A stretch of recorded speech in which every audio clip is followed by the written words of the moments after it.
অভিশপ্ত শয়তান থেকে মহান আল্লাহর নিকট আশ্রয় চাই।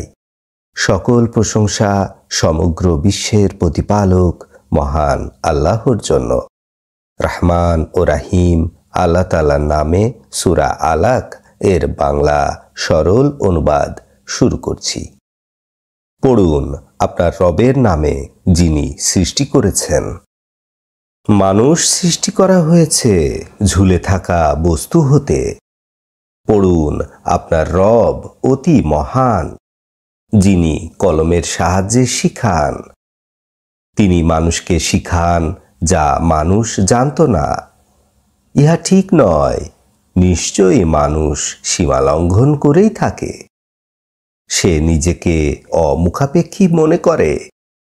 নিশ্চয়ই তোমার রবের কাছে তোমার প্রত্যাবর্তন।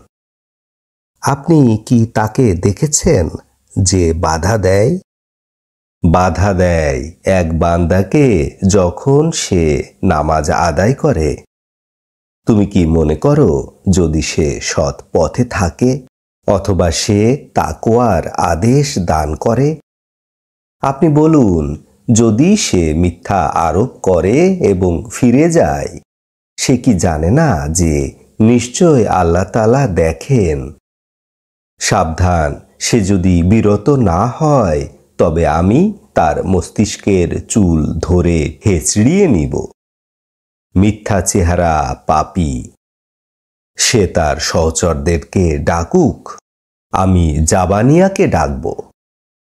সাবধান, তার অনুকরণ করবেন না। সিজদা করুন, আমার নৈকট্য লাভ করুন। আলহামদুলিল্লাহে রাব্বিল আলামিন।